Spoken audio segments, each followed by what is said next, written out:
जय हिंद दोस्तों, आप सभी लोगों का अनुभव इंडिया क्लासेस में स्वागत है। आशा है कि आप लोग ठीक ठाक होंगे, मस्त होंगे। तो चलिए, हम लोग प्रेजेंट टेंस पढ़ रहे थे। प्रेजेंट टेंस में हम लोगों ने प्रेजेंट इंडेफिनिट टेंस को देख लिया था, प्रेजेंट कंटिन्यूअस टेंस को देख लिया था और प्रेजेंट परफेक्ट टेंस को भी देख लिया था। तो भैया हम लोग बात करते हैं प्रेजेंट परफेक्ट कंटिन्यूअस टेंस के बारे में बात करेंगे। किसके बारे में? प्रेजेंट परफेक्ट कंटिन्यूअस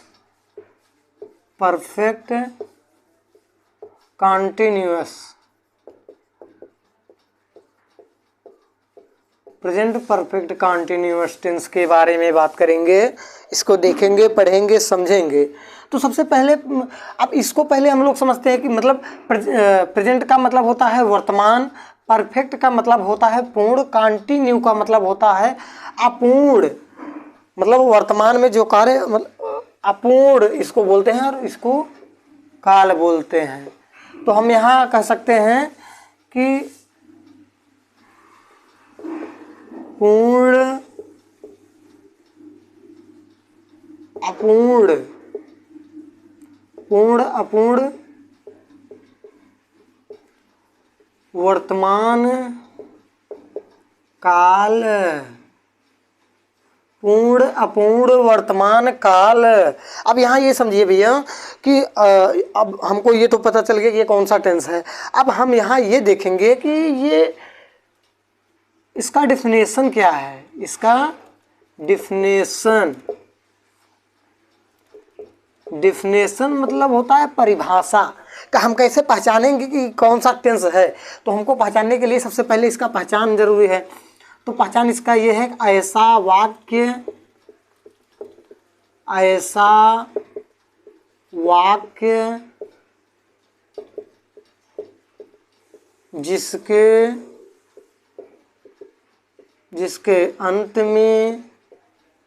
जिसके अंत में रहा है, रही है, रहे हैं आदि, तथा इसके साथ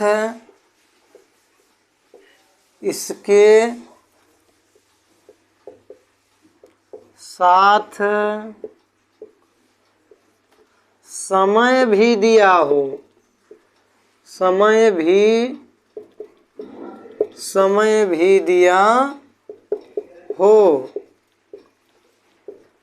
उसे हम present perfect continuous tense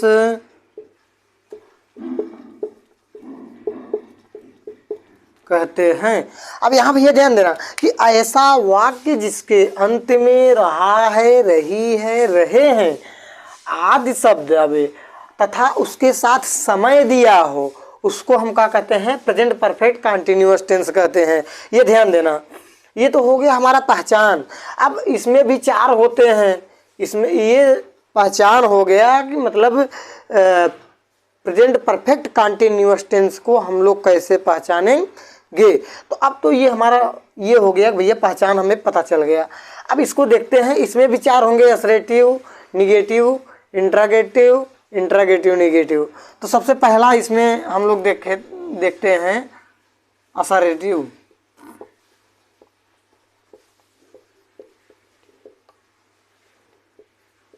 assertive sentence. अब इसमें जो होता है भैया, जो इसका नियम होता है, रूल्स जो होता है, उसको हम लोग नोट करेंगे। नोट नंबर एक को नोट करेंगे कि सिंगुलर सब्जेक्ट के साथ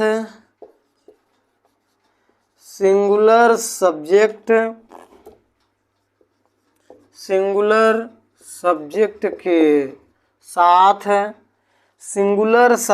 के साथ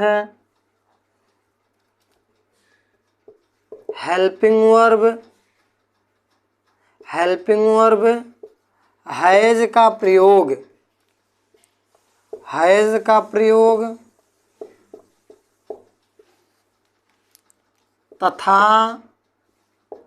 तथा plural, plural subject, plural subject के साथ, प्लूरल सब्जेक्ट के साथ, प्लूरल सब्जेक्ट के साथ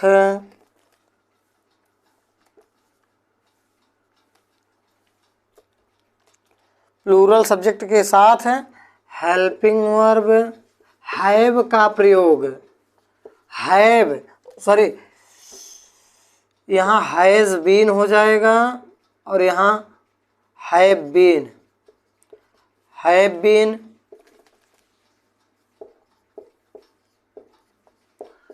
का प्रयोग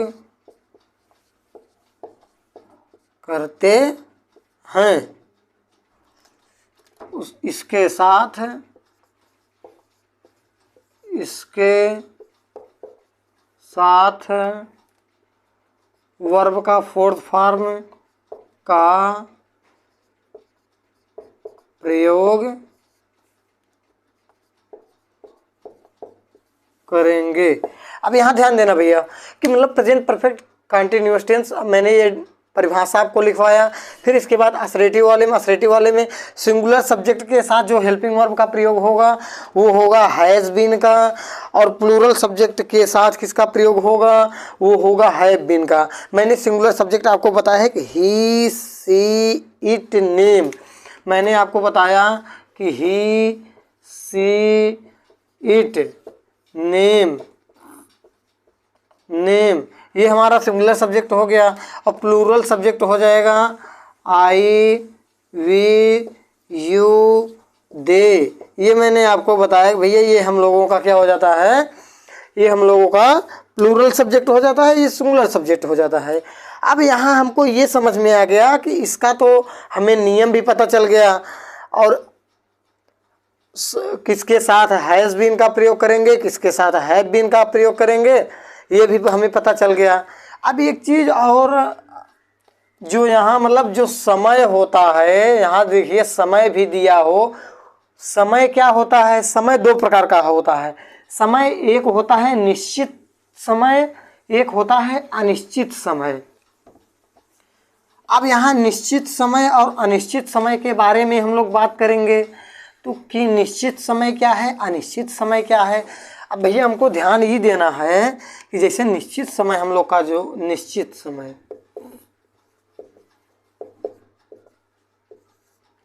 निश्चित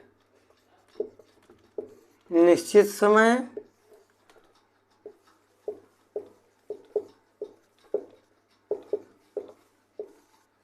अनिश्चित समय। अब यहाँ हमको ध्यान देना है कि निश्चित समय क्या है और अनिश्चित समय क्या है हम लोगों का। तो भैया हम पहले निश्चित समय को देखेंगे। मतलब निश्चित समय जैसे हो गया कि 2 बजे से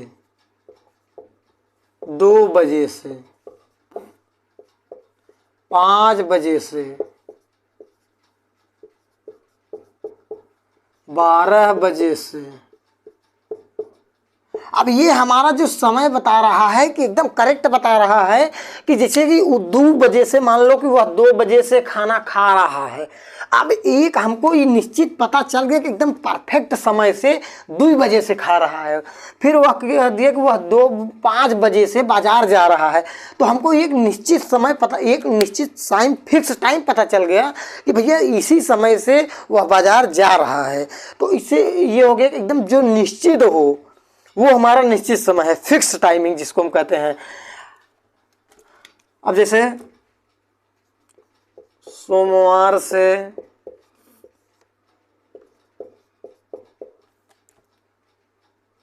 शनिवार से, मतलब जहां दिनों के नाम भी आ जाए वो भी हमारा निश्चित होगा।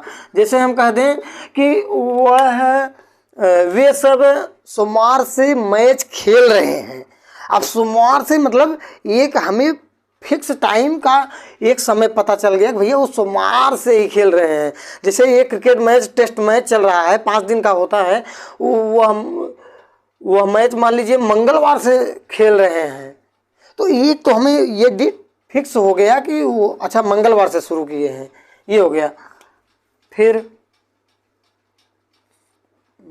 जैसे जनवरी से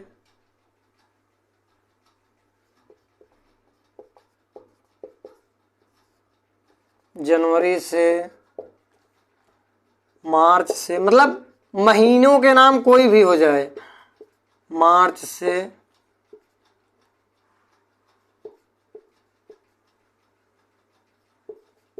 दिसंबर से, मतलब महीनों के नाम। अब यहाँ क्या हो गया, ये हो गया, ये हो गया, ये हो गया। अब 2004 से मतलब फिक्स साल हो, 2012 से 1995 से, ये हो गया हमारा स्टरडे, मतलब बीता हुआ कल।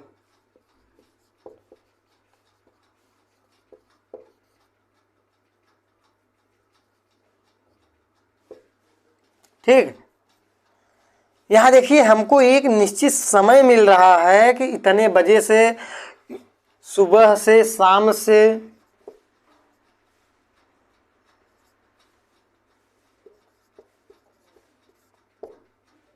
सुबह से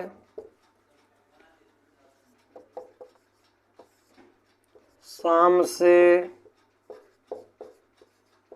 दोपहर से, आदि, हम लोग आदि मतलब और आ सकते हैं इसमें, ये ध्यान देना। अब अनिश्चित समय में जैसे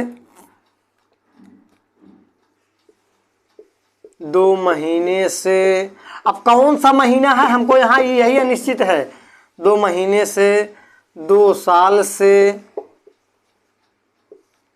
10 साल से,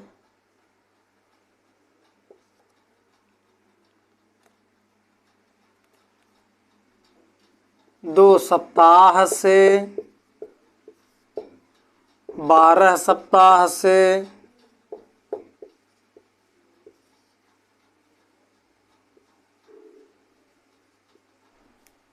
सप्ताह से,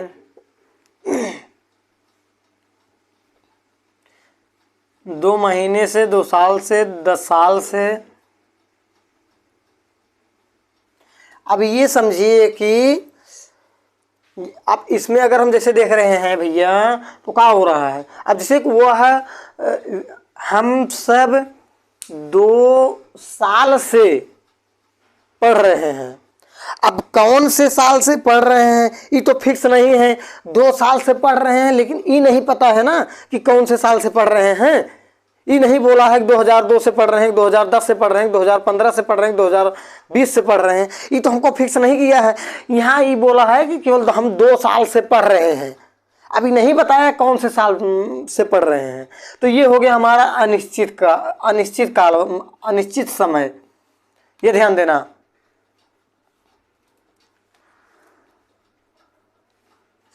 ठीक है, मतलब 2 महीने से, 2 साल से, 10 साल से, 2 सप्ताह से, 12 सप्ताह से, आदि हम कर देते हैं, आदि। अब ये हमें पता चल गया कि हमारा ये निश्चित समय, अनिश्चित समय भी पता चल गया। ये ध्यान दीजिएगा कि निश्चित समय के लिए सिंस का प्रयोग करते हैं और अनिश्चित समय के लिए फॉर का प्रयोग करते हैं।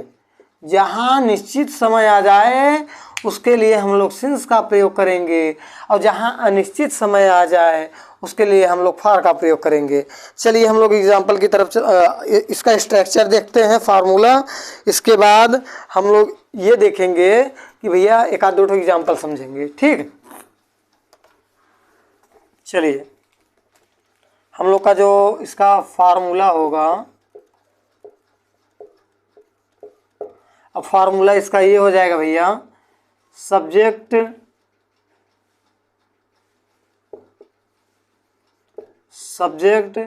Helping verb. हेल्पिंग वर्ब मैंने आपको बताया कि हैज़ बीन या फिर हैव बीन का प्रयोग करेंगे। मैंने आपको बताया कि एक वचन के साथ भैया एक वचन के साथ हैज बीन का प्रयोग करेंगे, बहुवचन के साथ हैव बीन का प्रयोग करेंगे, फिर वर्ब का फोर्थ फॉर्म, फिर ऑब्जेक्ट, फिर प्लस, ठीक, सिंस या फॉर, प्लस सिंस या फॉर। सिंस किसके लिए? सिंस निश्चित समय के लिए और फॉर अनिश्चित समय के लिए, प्लस जो टाइम दिया हो, जैसे हम लोग भैया यहाँ देखते हैं, जैसे, अब जैसे यहाँ ध्यान देना, जैसे रमेश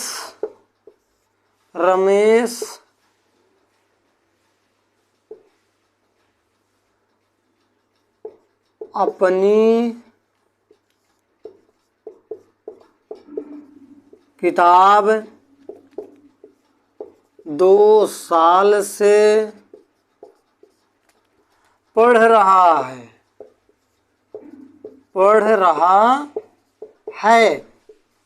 अब यहाँ ध्यान देना कि ऐसा वाक्य जिसके अंत में हमने डिफिनेशन ये लिखवाया था कि ऐसा वाक्य जिसके अंत में रहा है, रही है, रहे हैं आदि शब्द आवे, उसे हम क्या कहते हैं?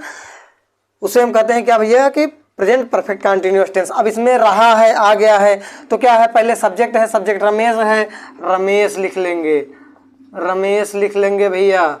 फिर क्या होगा? हेल्पिंग वर्ब, रमेश एक वचन है, एक वचन है तो क्या? Has been, Ramesh has been verb का फोर्थ फॉर्म मतलब रीडिंग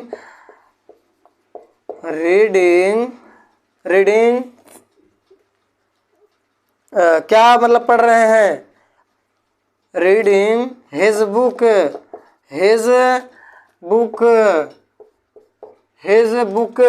अब ये बताओ 2 साल से, अभी तो हमको निश्चित नहीं किया गया ना कि ये हमें फिक्स नहीं बताया गया कौने साल से पढ़ रहे हैं। अब 2 साल से पढ़ रहे हैं, अब कौने साल से पता ही नहीं है तो ये अनिश्चित काल में हो जाएगा। तो अनिश्चित काल के लिए क्या लगेगा? For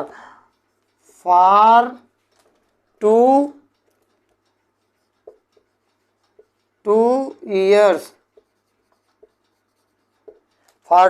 years. अब ये हो गया हमारा एक,